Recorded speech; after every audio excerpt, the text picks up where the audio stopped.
Selamat datang kembali, wahai para pembelajar arsitektur kota. Masih dengan saya Agus Komadyo dan kita masih membahas ekonomi kota dan guna lahan. Nah, di tayangan ini kita akan berbicara tentang urban land market ya, sebagai kekuatan determinan yang membentuk kota.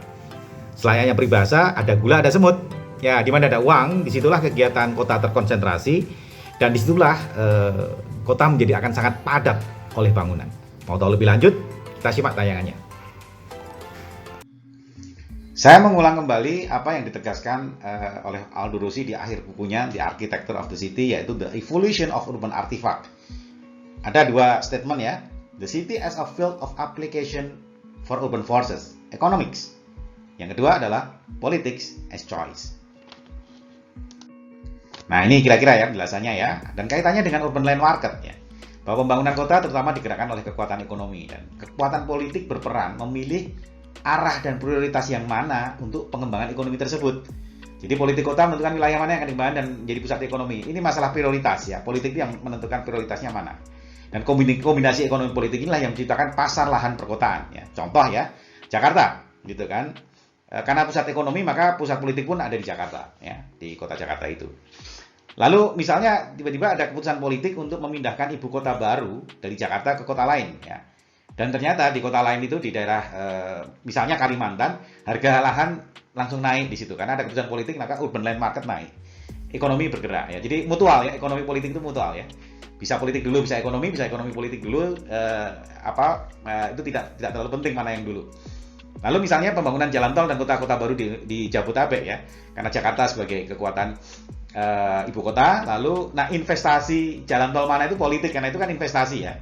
Maka yang di pertama kali dulu adalah Jagorawi gitu ya. Makanya yang berkembang adalah kawasan Bogor, kawasan Sentul, ada daerah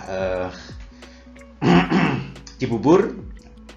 Ini contoh-contoh bagaimana political economy and urban land market. Nah, ya urban land market itu bahasa mudahnya adalah ada gula ada semut ya.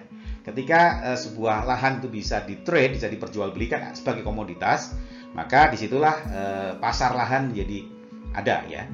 Jadi ini yang menjadi perhatian karena kalau bicara market ya akan lebih banyak bicara about ekonomi. Nah, jadi problemnya adalah lalu quality of life dan functioning city ada di mana ya. Jadi sebetulnya kan efficient functioning of the land market kan require efficient and updated land registration system with clearly indicate legal owners of land. Jadi ini hukum menjadi penting karena untuk mengendalikan ini boleh atau tidak itu perangkat hukum menjadi penting. Sehingga di sini mulai dibutuhkan regulasi untuk mengatur pasar. Ini contoh bagaimana urban land market dan arsitektur kota ya. Jadi skyline and land value signifier. Kota Sydney kita lihat kalau yang banyak gedung tingginya itu pasti lahan paling mahal ada di situ. Ya. Hong Kong. Hong Kong itu sebenarnya sebuah pulau ya. Nah, jadi Hong Kong itu disatukan oleh selat ya, karena pelabuhan ada di situ. Nah, kalau kalian lihat itu yang sebelah sana adalah Hong Kong yang sisi pada daratan Cina, yang sebelah bawah, sebelah selatan itu adalah yang sisi pada pulau tersendiri. Ya, Anda lihat sebetulnya kan mana yang lebih padat yang sebelah selatan. Nah, kok bisa? Ya wajar yang menghidupkan Hong Kong itu adalah saudara-saudara dari Eropa. Kalau di daratan kan ribet karena orang Cina banyak yang datang. Nah, kalau di Eropa kan orang Cina terbatas karena ada laut. Sehingga justru yang lebih berkembang itu adalah Hong Kong sebelah selatan yang di sebelah pulau, bukan yang di sebelah darat. Dan itu terlihat dari arsitektur kotanya. Gitu. Gedung-gedung pencakar langit yang paling padat ada pada Hong Kong yang di sebelah selatan. Nah, ini kita mulai bicara mengenai land use planning atau dalam bahasa Indonesia disebut sebagai tata guna lahan ya. Nah, ini merujuk pada perbedaan sosioekonomik, aktivitas sosioekonomi yang terjadi pada area-area tertentu. Jadi diatur ini cocoknya buat apa? Ini cocoknya buat fungsi apa? Gitu ya. Ya prosesnya itu oleh masyarakat melalui institusi ya untuk memutuskan mana yang menjadi prioritas ya dan mana yang satu fungsi itu ada di satu tempat. Tujuannya adalah to protect rural different area. Jadi kadang-kadang akan jadi confuse kalau tiba-tiba area perumahan bareng dengan area komersial ya, karena nanti yang punya rumah akan ribut, akan terganggu privasinya. Dan tentu kalau ada area komersial, harga tanah naik, nanti orang yang tinggal di rumah itu akan tergusur ya. Atau misalnya sekolah dicampur didekatkan dengan area komersial ya, anak-anaknya bolos semua. Nah kayak gitu tuh adalah urusannya land use planning. Ada juga lingkungan ya, jika terlalu ini ada kawasan catchment area dibangun gitu ya, pasti banjir gitu ya.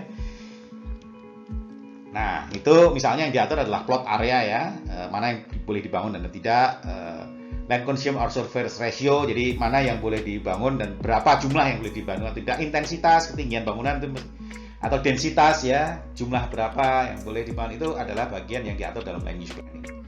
Nah, ini contoh ya, land use Hong Kong tadi ya. Nah, kalau Anda lihat bahwa Hong Kong itu terdiri dari kawasan yang luas gitu, dan hanya sedikit ya yang di atas pulau, dua pulau itu yang bukan dua pulau ya, yang dekat pelabuhan itulah yang karya yang urban. Sementara ada area yang masih hutan, area yang bahkan karena di laut ini ada fish pond ya, area yang untuk kolam ikan ya, dan ada area terutama nih, ada yang kuning itu loh, water catchment. Jadi orang Hong Kong tahu bahwa tidak boleh semua dibangun karena ada tangkapan air ya. Nah, ini yang Singapura ya. Kalau Anda jalan-jalan di Singapura pasti lebih banyak ke daerah ini, dekat pusat kota Singapura ya, di mana konsentrasi ekonomi ada di sini. Anda lihat gedung-gedung pencakar langit yang ada di belakang sana. Nah, disitulah harga lahan yang paling mahal di Singapura. Tapi kalau Anda datang ke atas, ke arah ini ada daerah yang memang tidak boleh dibangun. Di daerah yang di-preserve, daerah tempat air disimpan di sini. Ada tanam-tanaman ya. Kita lihat petanya. Nah, ini petanya ya. Yang biru di bawah itu daerah ekonomi yang paling tinggi. Gitu. Kemudian industri agak disebar ya, ungu gitu. Lalu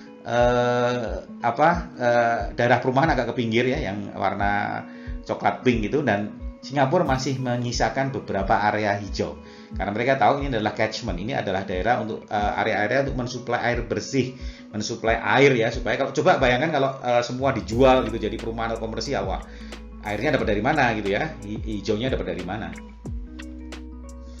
Nah, land use ini sebetulnya berbeda approach-nya dengan apa yang dilakukan oleh Kostov dan Aldo Rossi. Ya, kalau Kostov dan Aldo Rossi itu lebih banyak formalis ya, jadi lebih melihat arsitek kota dari aspek bentuk, form. Nah, selain ada form ya, formalis ya, ada yang mendudukkan kota melihat dari fungsinya. Nah, ada yang dari aspek humanisnya. Nah, ini seperti yang dilakukan oleh Gordon Cullen ya, Townscape, atau Genius Loci-nya Norbert Schultz. Nah, ini humanis di sini. Ada yang systemic stage. Nah, pendekatan land use planning ya, guna lahan ini lebih pendekatan fungsional. Artinya bagaimana melihat kota itu mengakomodasi berbagai fungsi ya, residence, work, leisure, and traffic system, dan juga bagaimana traffic system dalam melayani fungsi-fungsi itu. Nah, pendekatan fungsionalis ini melihat kota sebagai wadah untuk mengakomodasi berbagai aktivitas fungsi ya, dan bagaimana aktivitas itu ditata dan saling terhubung. Nah, ini konsep dari land use planning ya. Dengan pendekatan fungsionalis, pembagian aktivitas menjadi prioritas. Bagaimana fungsi-fungsi itu dikelompokkan agar terjadi keteraturan dan kemudahan dalam pelayanan kota. Nah, tadi itu adalah tayangan yang menjelaskan bagaimana urban land market menjadi kekuatan yang membentuk kota. Nah, berikutnya masih ada segmen selanjutnya tentang tata guna lahan ya. Jadi bagaimana urban land market itu dikendalikan dan agar kota bisa tetap berfungsi dengan baik ya. Jadi jangan kemana-mana, kita ikuti segmen berikutnya.